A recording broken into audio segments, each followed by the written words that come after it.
નમસ્કાર વિદ્યાર્થી મિત્રો। તો ધોરણ 11 સાયન્સ ભૌતિક વિજ્ઞાનમાં આપણે અત્યારે ચેપ્ટર નંબર 2 ચાલી રહ્યું છે અને જે ચેપ્ટર છે આપણું એકમ અને માપન।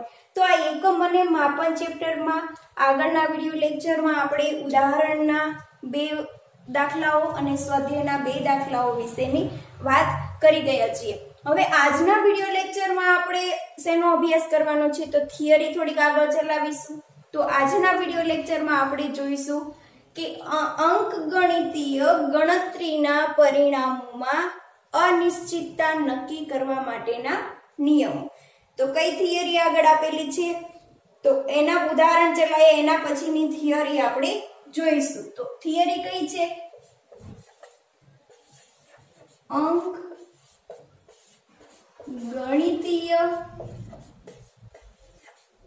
गणतरीना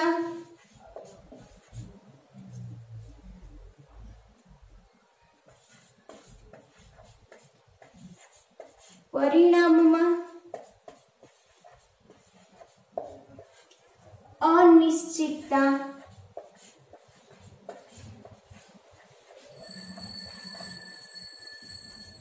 नक्की करवा माटेना नियम।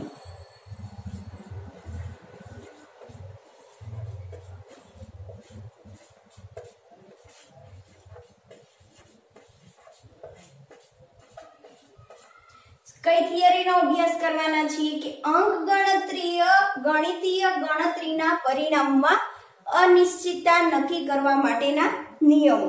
तो सौथी पहेला विद्यार्थी मित्रों आपणे ए वात करी लईए कि ज्यारे आपणे कोई पण मापेलुं मूल्य होय छे बराबर। हवे आ मापेला मूल्यथी आपणे कोई पण भौतिक राशिनुं मापन मेळववानुं कीधुं होय छे तो आ मापेला मूल्यथी आपणे परिणाम सुधी पहोंचवा जता होईए छीए। तो मापेला मूल्यथी परिणाम सुधी पहोंचवा माटे आपणे वच्चे शुं करवुं पड़े छे कि घणा बधा स्टेपमां आपणे केल्क्युलेशन करवुं पड़े छे। कि सौथी पहेला आपणे कोई उदाहरण आपेલું होय तो एमां आपणे बे भौतिक राशिना मूल्य आपेला होय। मानी लो के तमने लंबाई अने पહોળાઈનું માપ આપેલું છે बराबर અને આ લંબાઈ અને પહોળાઈનું માપ તમને આપેલું છે અને તમને ક્ષેત્રફળ મેળવવાનું કીધું છે। તો આ ક્ષેત્રફળ મેળવવા માટે તમારે શું કરવું પડશે લંબાઈ અને પહોળાઈનો ગુણાકાર કરવો પડશે અને એનું પરિણામ મેળવવું પડશે। તો માપેલા મૂલ્ય આપ્યા છે આ માપેલા મૂલ્યથી તમારે પરિણામ સુધી પહોંચવાનું છે। તો ઘણીવાર તમારે એવું જોવા મળશે કે ઘણા બધા સ્ટેપમાં વચ્ચે શું કરવું પડશે કેલ્ક્યુલેશન કરવી પડશે બરાબર અને ઘણા બધા સ્ટેપમાં કેલ્ક્યુલેશન કરી અને પછી તમે શું કરશો પરિણામ સુધી જઈ શકશો।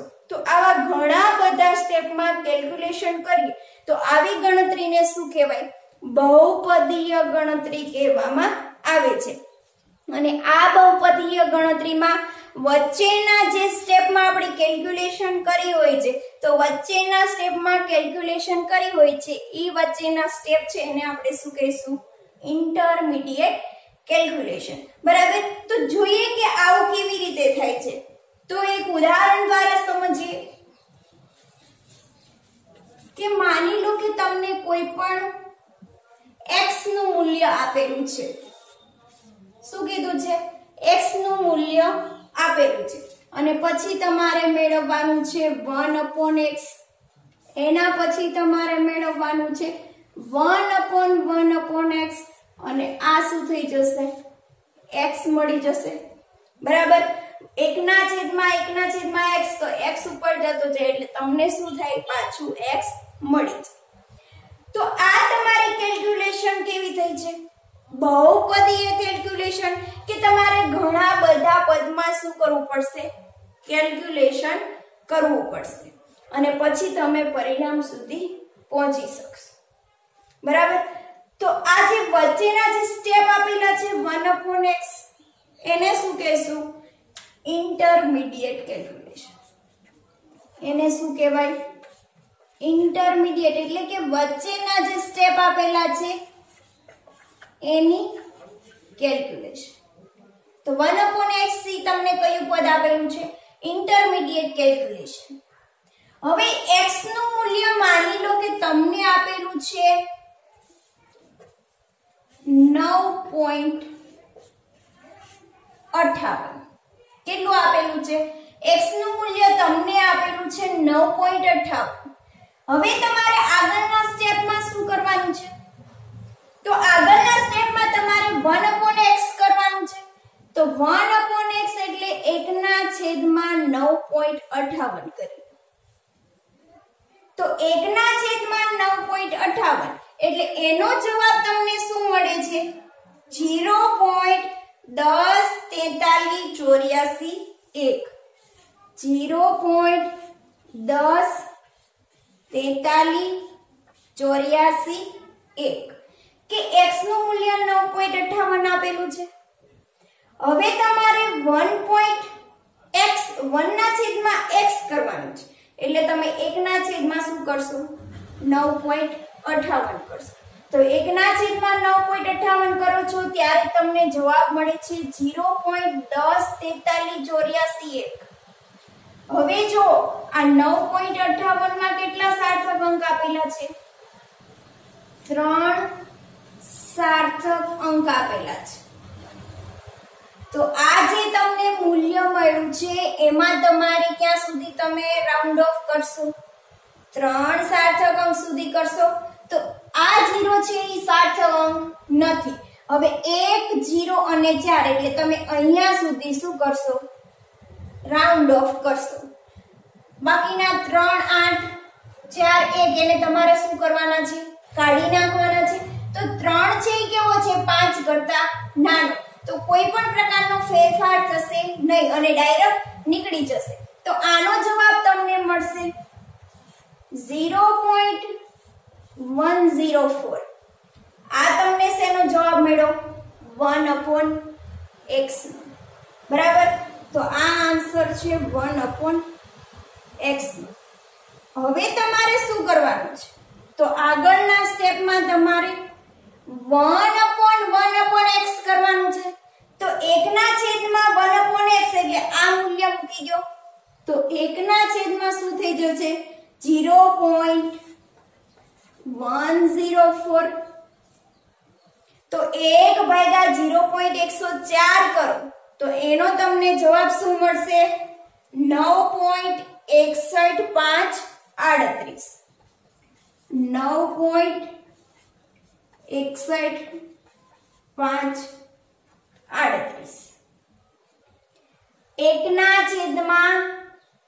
1/x એટલે એનો આન્સર મળે છે 9.61538 હવે આનું રાઉન્ડિંગ ઓફ કેટલા અંક સુધી કરશો 3 સાર્થક અંક સુધી કરશો તો 3 સાર્થક અંક સુધી કરશો એટલે અહીંયા તમને અહીંયા સુધી રાઉન્ડિંગ ઓફ કરવું પડશે બરાબર હવે અહીંયા સુધી તમારે રાઉન્ડિંગ ઓફ કરવાનું છે તો આ 5 છે એ તમારે કાઢી નાખવાનો છે તો અહીંયા તમારે બે શક્યતાઓ આવશે આગળનો અંક છે એ પહેલા જો ચેક કરો એકી સંખ્યા છે કે બેકી સંખ્યા તો આપેલી છે એકી સંખ્યા તો જ્યારે તમારે 5 કાઢી નાખવાનો છે એનો આગળનો અંક જો એકી સંખ્યા આપેલી હશે તો આગળના અંકમાં 1 નો શું થશે વધારો એટલે અહીંયા તમને જવાબ મળશે 9.62 બરાબર આ તમને શું મળ્યું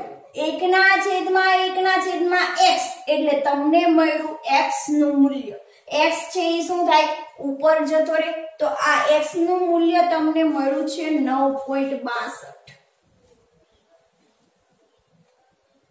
અહીંયા જો x નું મૂલ્ય શું થઈ રહ્યું હતું 9.58 અને અહીંયા તમને x નું મૂલ્ય શું મળે છે 9.62 કેમ આવું થયું તો બહુપદીય ગણતરી કરી છે એમાં આપણે રાઉન્ડિંગ ઇન્ટરમીડિયેટ કેલ્ક્યુલેશન જે કર્યું છે વચ્ચેના પદનું કેલ્ક્યુલેશન કર્યું છે એમાં આપણે રાઉન્ડિંગ ઓફ છે જે માપેલા મૂલ્યમાં સાર્થક અંક આપેલા છે ઈ સાર્થક અંકના આધારે આપણે રાઉન્ડિંગ ઓફ કર્યું છે બરાબર તો આ રાઉન્ડિંગ ઓફમાં આપણે શું દેખાય છે ત્રુટિ જોવા મળે છે કેમ કારણ કે x બરાબર 9.58 હતું અને આપણને મળે છે 9.62 હવે જો x નું મૂલ્ય કેટલું છે 9.58. હવે 1 ના છેદમાં x કરવાનું છે એટલે 1 ના છેદમાં 9.58. એનો આન્સર તમને શું મળે છે? 0.104384 બરાબર. હવે જો અહીંયા તમે 3 સાર્થક અંક લીધા છે. કેટલા? 3 સાર્થક અંક સુધી રાઉન્ડિંગ ઓફ કર્યું. હવે તમે ઇન્ટરમીડિયેટ કેલ્ક્યુલેશનમાં એક સાર્થક અંક વધારી દો અને પછી કેલ્ક્યુલેશન કરો. એટલે અહીંયા 3 લીધા છે એની જગ્યાએ 4 કરી દે. કેટલા? 4. અને પછી રાઉન્ડિંગ ઓફ કરીએ તો અહીંયા તમારે 8 છે એ કાઢી નાખવાનો છે. 5 કરતા કેવો છે? મોટો છે. આગળના અંકમાં શું થશે? 1 નો વધારો. એટલે અહીંયા થશે 0.1044. આ તમને શેનું માપ મળ્યું? 1/x. હવે અહીંયા તમે મૂકી દો. 1 ના છેદમાં શું કરવાનું છે? 1/x. 1/x નું મૂલ્ય કેટલું મળ્યું? 0.1044. તો 1/0.1044 કરશો એટલે તમને જવાબ મળશે 9.578544.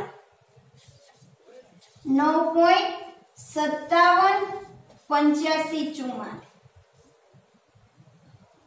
1 ના છેદમાં 0.1044 કર્યા. એનો જવાબ મળે છે 9.578544. હવે આપણે રાઉન્ડિંગ ઓફ ક્યાં સુધી કરવાનું છે? 3 સાર્થક અંક સુધી.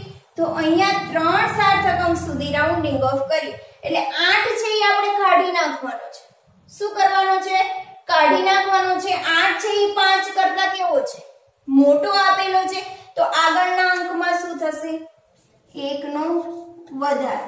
એટલે 9.57 છે ત્યાં શું થઈ જશે? 9.58.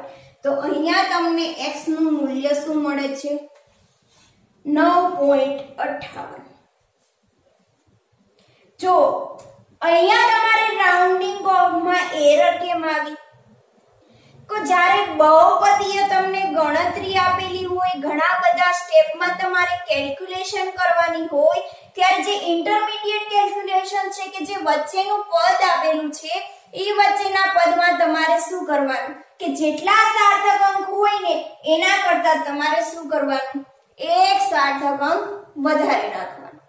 તો ઇન્ટરમીડિયેટ કેલ્ક્યુલેશનમાં સાર્થક અંક જે તમને આપેલા છે માપેલા મૂલ્યમાં એના કરતા એક સાર્થક અંક વધારે રાખશો તો જે રાઉન્ડિંગ ઓફમાં તમારી ત્રુટિ આવે છે ને એ ત્રુટિ તમે શું કરશો?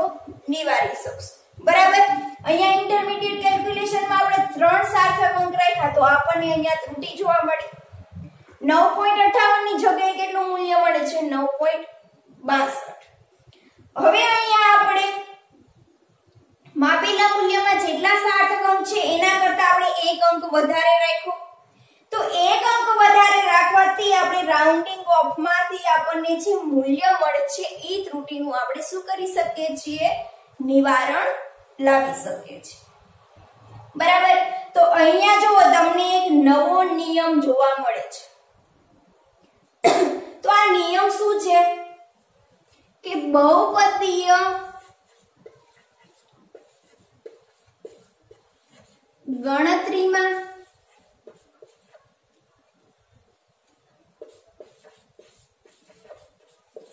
લઘુત્તમ સચોટ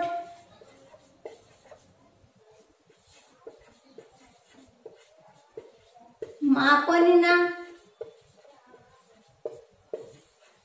અંક કરતા દરેક માપેલ મૂલ્યમાં એક સાર્થક અંક વધારે રાખી મધ્યવર્તી પરિણામોની ગણતરી કરી શકીએ છીએ કે જ્યારે આપણે બહુપદીય ગણતરી કરતા હોય છે કે ઘણા સ્ટેપમાં આપણે ગણતરી કરતા હોય છે ત્યારે અહીંયા આપણે એક વાત ધ્યાનમાં લેવાની છે કે જે ઇન્ટરમીડિયેટ કેલ્ક્યુલેશન છે કે જે વચ્ચેનું પદ આપેલું છે એમાં આપણે રાઉન્ડિંગ ઓફ કરતા હોઈએ છીએ ત્યારે માપેલા મૂલ્યમાં જે સાર્થક અંક હોય છે એના કરતા એક વધારે અંક રાખીને આપણે શું કરવાનું રાઉન્ડિંગ ઓફ કરવાનું જેના કારણે આપણે પરિણામમાં મળતી ત્રુટીનું શું કરી શકીએ છીએ નિવારણ લાવી શકીએ છીએ બરાબર તો આ જે તમને એક નવો નિયમ જોવા મળ્યો છે આ જ નિયમના આધારે આપણે એક કેલ્ક્યુલેશન કરીએ કે એક એક્ઝામ્પલ લઈએ અને એક્ઝામ્પલ સમજ આગળ આપણે જેમ વાત કરીએ કે જ્યારે બહુપદીય ગણતરીમાં લઘુત્તમ સચોટ માપ કરતા દરેક માપનમાં એક સાર્થક અંક વધારે રાખી અને મધ્યવર્તી પદોની આપણે શું કરવી પડે છે ગણતરી કરવી પડે છે તો આ જ કોન્સેપ્ટનો ઉપયોગ કરીને આપણે એક એક્ઝામ્પલ સોલ્વ કરવાની ટ્રાય કરીએ કે જે તમારી ટેક્સ્ટ બુકમાં તમને આપેલું છે તો જોઈએ એક્ઝામ્પલ શું આપેલું છે તો એક્ઝામ્પલમાં સૌથી પહેલા તમને આપેલું છે કે તમને એક લંબાઈ આપેલી છે લંબાઈ L અને આ લંબાઈનું તમને શું આપેલું છે મૂલ્ય આપેલું છે કે લંબાઈનું મૂલ્ય આપેલું છે 16.2 પ્લસ ઓર માઇનસ 0.1 સેન્ટીમીટર અને તમને પહોળાઈ આપેલી છે પહોળાઈને આપણે કહી દઈશું b અને આ b નું મૂલ્ય તમને આપેલું છે 10.1 પ્લસ ઓર માઇનસ 0.1 સેન્ટીમીટર તો અહીંયા તમને બે ભૌતિક રાશિના માપ આપેલા છે એક તમને આપેલી છે લંબાઈ અને બીજી આપેલી છે તમને પહોળાઈ હવે જો કોઈ પણ ભૌતિક રાશિનું મૂલ્ય આપણે દર્શાવતા હોઈએ તો આ મૂલ્ય આપણે કેવી રીતે દર્શાવી શકીએ છીએ કે એ ભૌતિક રાશિનું સાચું મૂલ્ય પ્લસ ઓર માઇનસ સરેરાશ નિરપેક્ષ ત્રુટી બરાબર તો આ તમને આપેલું છે સાચું મૂલ્ય એટલે કે 16.2 ઈ તમને શું આપેલું છે L અને 0.1 એટલે એમાં તમને ઉદ્ભવતી ત્રુટી આપેલી છે સરેરાશ નિરપેક્ષ ત્રુટી ડેલ્ટા L એવી જ રીતે પહોળાઈમાં પણ તમને 10.2 આપેલું છે એ શું છે સાચું મૂલ્ય આપેલું છે અને 0.1 સેન્ટીમીટર છે એ તમને શું આપેલી છે કે પહોળાઈમાં ઉદ્ભવતી નિરપેક્ષ ત્રુટી એટલે કે સરેરાશ નિરપેક્ષ ત્રુટી આપેલી છે અહીંયા તમને બંને ભૌતિક રાશિના મૂલ્ય આપેલા છે અને બંનેમાં તમને ત્રુટી આપેલી છે 0.1 સેન્ટીમીટર 0.1 સેન્ટીમીટર તો અહીંયા 0.1 સેન્ટીમીટર નો મતલબ શું છે કે આ જે લંબાઈ અને પહોળાઈ છે માપેલી છે એ 0.1 સેન્ટીમીટર જેટલું લઘુત્તમ માપ ધરાવતા સાધન વડે શું કરેલું હશે લંબાઈ અને પહોળાઈનું માપ માપેલું હશે તો અહીંયા 0.1 સેન્ટીમીટર છે એ શું છે લઘુત્તમ માપ તમને આપેલું છે કે એમાં આટલી તમને ત્રુટી જોવા મળે છે બરાબર હવે જો અહીંયા જો જે લંબાઈ આપેલી છે આ લંબાઈમાં તમને કેટલા સિગ્નિફિકન્ટ ફિગર જોવા મળે છે એટલે કે સાર્થક અંકો તો આમાં છે 3 સાર્થક અંક અને એવી જ રીતે તમને જે પહોળાઈ આપેલી છે તો આ પહોળાઈમાં પણ તમને આપેલા છે 3 સાર્થક અંક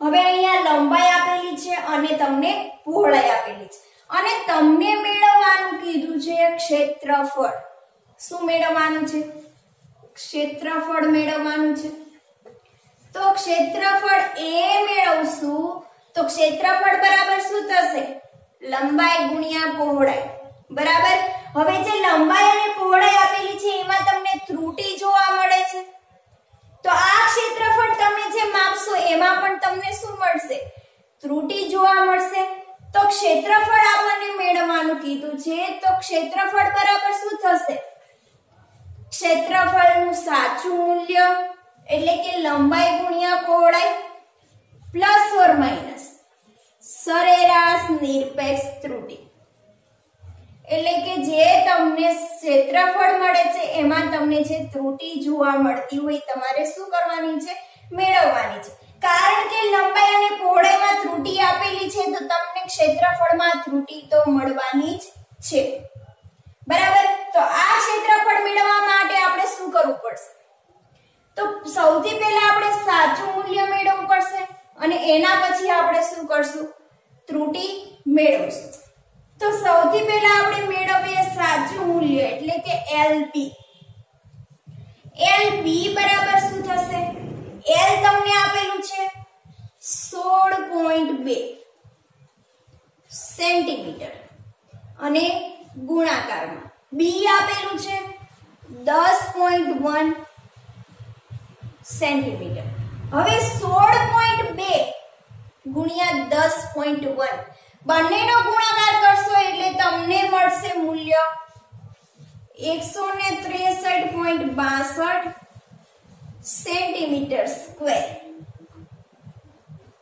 બરાબર આ તમને શું મળ્યું LB મળ્યું પરંતુ અહીંયા જો આજે તમને ક્ષેત્રફળ મળ્યું છે એના પરિણામમાં તમને કેટલા અંકો જોવા મળે છે 5 અંકો જ્યારે તમને લંબાઈ અને પહોળાઈ આપેલી છે તો બંનેમાં કેટલા અંક છે 3 અંક આપેલા છે બરાબર તો આ 3 અંક આપેલા છે તો આપણે પરિણામમાં પણ કેટલા અંક દર્શાવવા પડશે 3 દર્શાવવા પડશે તો અહીંયા સુધી આપણે રાઉન્ડિંગ ઓફ કરવું પડશે તો હવે ત્યાં સુધી રાઉન્ડિંગ ઓફ કરીએ એટલે અહીંયા 62 છે એ આપણે કાઢી નાખવાના છે હવે આ 62 છે એ 50 કરતા મોટા છે કે નાના મોટા આગળના અંકમાં શું થશે 1 નો વધારો એટલે LB બરાબર શું થશે 164 સેન્ટીમીટર સ્ક્વેર જે આપણને શું મળ્યું ક્ષેત્રફળનું સાચું મૂલ્ય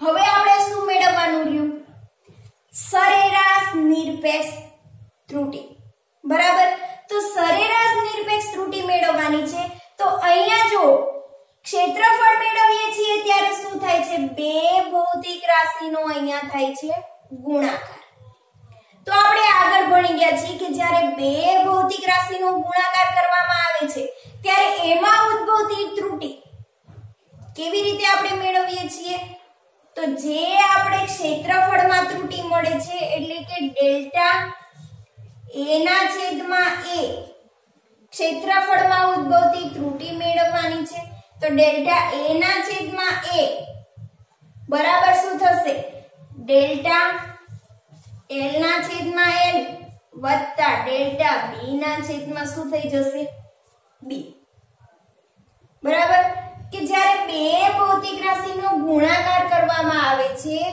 ત્યારે મળતા પરિણામમાં ગુણકોની સાપેક્ષ ત્રુટિનો શું થશે સરવાળો અને ગુણાકાર અને ભાગાકારમાં આપણને મળતી હતી સાપેક્ષ ત્રુટિ જ્યારે આપણને સરવાળો અને બાદબાકી કરીએ ત્યારે આપણને શું મળે છે સરેરાશ નિરપેક્ષ ત્રુટિ બરાબર હવે અહીંયા જો અહીંયા ડેલ્ટા a ના છેદમાં a બરાબર ડેલ્ટા l ના છેદમાં l વત્તા ડેલ્ટા b ના છેદમાં b આપણે શું કરવાનું છે મેળવવાનું છે બરાબર તો હવે અહીંયા આપણે જોઈએ તો ડેલ્ટા l નું મૂલ્ય આપણને આપેલું છે કેટલું છે 0.1 છેદમાં શું આપેલું છે l એટલે કે 16.2 વત્તા ડેલ્ટા b કેટલું આપેલું છે 0.1 અને છેદમાં b કેટલું આપેલું છે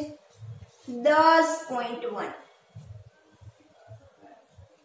હવે 0.1 ભાગ્યા 16.2 કરો 0.1 ભાગ્યા 16.2 તો એનો જવાબ તમને મળશે 0.00617 વત્તા 0.1 ભાગ્યા 10.1 કરો તો એનો જવાબ તમને મળશે 0.00915 હવે 0.00617 વત્તા 0.00990 બંનેનો તમે સરવાળો કરશો તો શું મળશે 0.01607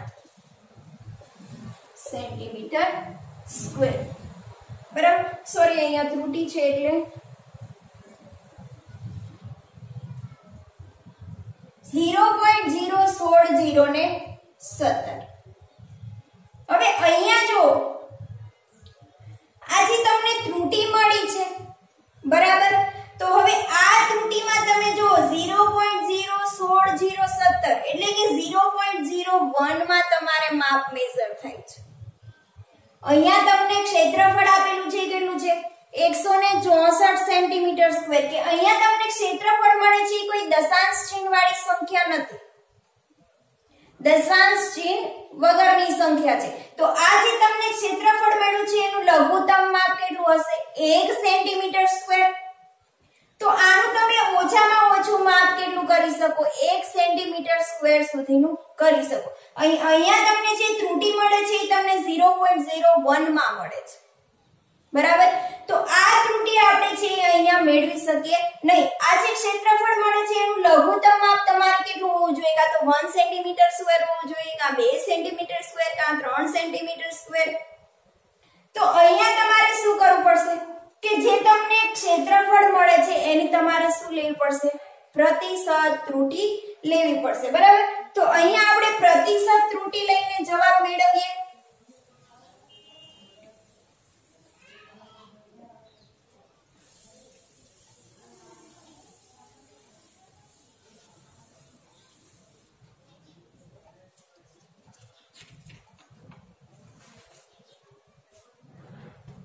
તો પ્રતિશત ત્રુટી મેળવવા માટે આપણને ખબર છે કે પ્રતિશત ત્રુટી કેવી રીતે મળે છે કે ક્ષેત્રફળમાં મળતી પ્રતિશત ત્રુટી કે જેને આપણે ડેલ્ટા LB વડે દર્શાવીશું તો ડેલ્ટા LB બરાબર લંબાઈમાં પ્રતિશત ત્રુટી વત્તા પહોળાઈમાં પ્રતિશત ત્રુટી હવે જો અહીંયા ડેલ્ટા LB છે પ્રતિશત ત્રુટી છે બરાબર તો પ્રતિશત ત્રુટી ક્યારે મળતી હતી કે સરેરાશ નિરપેક્ષ ત્રુટી સરેરાશ સાપેક્ષ ત્રુટી અને એને ગુણ્યા આપણે શું કરતા હતા 100% બરાબર એટલે આનું મળશે ડેલ્ટા LB છેદમાં LB ગુણ્યા શું મળશે 100% બરાબર એવી જ રીતે અહીંયા ડેલ્ટા L ના છેદમાં L ગુણ્યા 100% વત્તા ડેલ્ટા B ના છેદમાં B ગુણ્યા થશે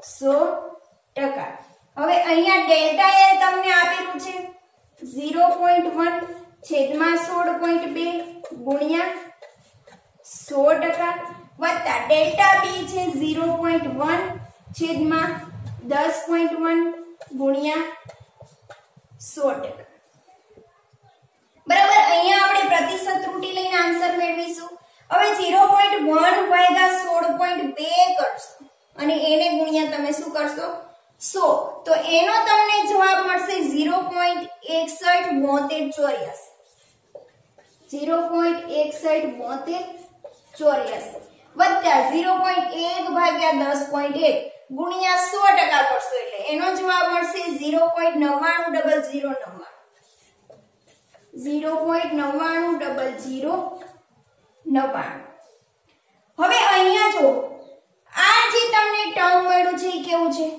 ઇન્ટરમીડિયેટ કેલ્ક્યુલેશન એટલે કે વચ્ચેનું ટર્મ છે વચ્ચેના પદનું કેલ્ક્યુલેશન કરવાનું છે તો આપણે આગળના કોન્સેપ્ટનો ઉપયોગ કરશું જેના કારણે આપણને ત્રુટી મળે છે એ ત્રુટીમાં આપણે શું કરશું નિવારણ લાવી શકશું તો આગળ જે આપણે અભ્યાસ કરીએ છીએ કે ઇન્ટરમીડિયેટ કેલ્ક્યુલેશનમાં માપેલા મૂલ્યમાં જેટલા સાર્થક અંક હોય છે એના કરતા એક સાર્થક અંક વધારે રાખીને આપણે શું કરશું રાઉન્ડિંગ ઓફ કરશું તો અહીંયા તમને ભાગાકાર આપેલો છે અને અહીંયા પણ તમને શું આપેલો છે ભાગાકાર બરાબર હવે 0.1 માં કેટલા સિગ્નિફિકન્ટ ફિગર છે એક સાર્થક અંક છે જ્યારે આમાં તમને આપેલા છે 3 એવી જ રીતે આમાં પણ એક સાર્થક અંક છે અને આમાં આપેલા છે 3 બરાબર. તો જ્યારે ગુણાકાર અને ભાગાકારની ક્રિયા આવે છે તો ગુણાકાર અને ભાગાકારની ક્રિયામાં આપણે શું ધ્યાનમાં રાખીએ છીએ કે જેમ આપેલું મૂલ્ય છે એમાં લઘુત્તમ સાર્થક અંક હોય એ આપણે ગણતા હોઈએ છીએ. બરાબર. તો આ બંનેમાં લઘુત્તમ સાર્થક અંક કેટલા છે? 1. પરંતુ ઇન્ટરમીડિયેટ કેલ્ક્યુલેશનમાં આપણે શું કરવાનું? 1 અંક વધારે રાખવાનો. એટલે અહીંયા પરિણામમાં આપણે 2 અંક સુધી દર્શાવવું પડશે. તો અહીંયા સુધી આપણે શું કરવું પડશે? રાઉન્ડિંગ ઓફ કરવું પડશે. હવે આપણે 7 કાઢી નાખવાનો છે. 5 કરતા કેવો છે? મોટો છે. આગળના અંકમાં શું થશે? 1 નો વધારો. એટલે અહીંયા થશે 0.62% વત્તા હવે અહીંયા શું થશે? અહીંયા પણ એવી જ રીતે 2 અંક સુધી રાઉન્ડિંગ ઓફ કરવું પડશે. 0 છે એ 5 કરતા નાનો છે, નીકળી જશે એટલે વત્તા થશે 0.99% એટલે 0.62 વત્તા 0.99% એટલે કેટલા થશે? 1.61%. આ તમને મળ્યું શું મળ્યું? ડેલ્ટા LB ના છેદમાં LB ગુણ્યા 100%.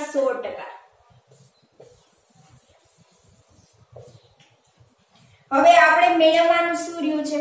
ડેલ્ટા LB એટલે કે સરેરાશ નિરપેક્ષ ત્રુટિ મેળવવાની છે ખાલી. ડેલ્ટા LB બરાબર. તો હવે ડેલ્ટા LB મેળવવા માટે આપણે એને શું કરશું? કરતા બનાવશું અને ડેલ્ટા LB ને કરતા બનાવી LB નું મૂલ્ય તો આપણી પાસે છે સાચું મૂલ્ય. તો ડેલ્ટા LB ને કરતા મેળવી અને આપણે શું કરશું? જવાબ લાવીશું. બરાબર. તો જોઈએ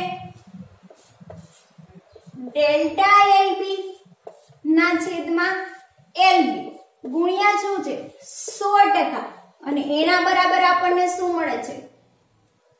1.61%. બરાબર. હવે આપણે ડેલ્ટા LB મેળવવાનું છે તો ડેલ્ટા LB ને કરતા બનાવી દો. ડેલ્ટા LB ને કરતા બનાવશું તો સૌથી પહેલા ડેલ્ટા LB ના છેદમાં LB બરાબર 1.61% છેદમાં 100%. 100 ને નીચે જવા દો. બરાબર. હવે ડેલ્ટા LB ને કરતા બનાવો તો શું થશે? 1.61 છેદમાં 100 ગુણ્યા શું થઈ જશે? LB. હવે ડેલ્ટા LB બરાબર 1.61 છેદમાં 100 ગુણ્યા LB. LB એટલે તમને કે ક્ષેત્રફળનું સાચું મૂલ્ય. તો જે આપણે મેળવેલું છે 164 સેન્ટીમીટર સ્ક્વેર. તો અહીંયા કરી દો 164. બરાબર. હવે ડેલ્ટા LB બરાબર 1.61 ડિવાઇડેડ 100 ગુણ્યા 164 કરશો એટલે તમને મૂલ્ય મળશે 2.6404 સેન્ટીમીટર સ્ક્વેર. બરાબર. હવે અહીંયા જો જે તમને સરેરાશ નિરપેક્ષ ત્રુટિ મળે છે કેવી મળે છે? દશાંશ ચિહ્ન વાળી મળે છે. અને જ્યારે તમે માપેલું મૂલ્ય છે સાચું મૂલ્ય છે એ તમારું કેવું છે? દશાંશ ચિહ્ન વગરનું. તો સાચું મૂલ્ય છે એ દશાંશ ચિહ્ન વગરનું છે એટલે આ સાચા મૂલ્યમાં તમે જો લઘુત્તમ માપેલું હોઈ શકે 1 સેન્ટીમીટર સ્ક્વેર જેટલું કે તમે આ સાચા મૂલ્ય તમને આપેલું છે એના ઉપરથી તમે નક્કી કરી શકો કે 1 સેન્ટીમીટર સ્ક્વેર જેટલું જ આપણે શું કરી શકીએ છીએ? ઓછામાં ઓછું મૂલ્ય માપી શકીએ. એનાથી ઓછું આપણે માપી શકતા નથી. જ્યારે અહીંયા તો તમને ત્રુટિ મળે છે એ તો પોઈન્ટમાં મળે છે. તો આ ત્રુટિને આપણે પોઈન્ટમાં દર્શાવી શકીએ નહીં. દશાંશ ચિહ્ન વાળી દર્શાવી શકીએ નહીં. કાં તો 1 સેન્ટીમીટર ત્રુટિ હોઈ શકે, કાં તો 2 સેન્ટીમીટર સ્ક્વેર હોઈ શકે, કાં તો 3 સેન્ટીમીટર સ્ક્વેર હોઈ શકે. તો એના માટે આપણે શું કરશું? તો એના માટે અહીંયા સુધી શું કરવું પડશે? રાઉન્ડિંગ ઓફ કરવું પડશે દશાંશ ચિહ્ન દૂર કરવા માટે. તો 6 છે એ કેવો છે? 5 કરતા મોટો. આગળના અંકમાં શું થશે? 1 નો વધારો. તો ડેલ્ટા LB બરાબર શું થઈ જશે? 3 સેન્ટીમીટર સ્ક્વેર જે તમને મળી ગઈ ક્ષેત્રફળમાં ઉદ્ભવતી ત્રુટિ. તો હવે તમે ક્ષેત્રફળનું મૂલ્ય દર્શાવી શકો. ક્ષેત્રફળ A બરાબર સાચું મૂલ્ય પ્લસ ઓર માઇનસ સરેરાશ નિરપેક્ષ ત્રુટિ. હવે a બરાબર સાચું મૂલ્ય કેટલું છે 164 plus or minus 3 centimetre square, જે તમને મળી ગયું ક્ષેત્રફળ. તો એવી જ રીતે જ્યારે બહુપદીય ઘણા બધા પદોમાં તમારે કેલ્ક્યુલેશન આપેલી હોય છે, ત્યારે આ જે બહુપદીય ઘણા બધા પદોમાં કેલ્ક્યુલેશન હોય છે ત્યારે આપણે શું ધ્યાનમાં રાખવાનું કે જે તમને માપેલા મૂલ્ય આપેલા છે એના કરતા તમારે એક સાર્થક અંક વધારે રાખવા, અને એક સાર્થક અંક વધારે રાખી રાઉન્ડિંગ ઓફ કરશો, જેના કારણે આપણે આન્સરમાં જે ત્રુટિ મળે છે એનું આપણે નિવારણ લાવી શકશું. બરાબર. તો આ જ કોન્સેપ્ટનો ઉપયોગ કરીને આપણે એક ઉદાહરણ પણ જોઈ લીધું.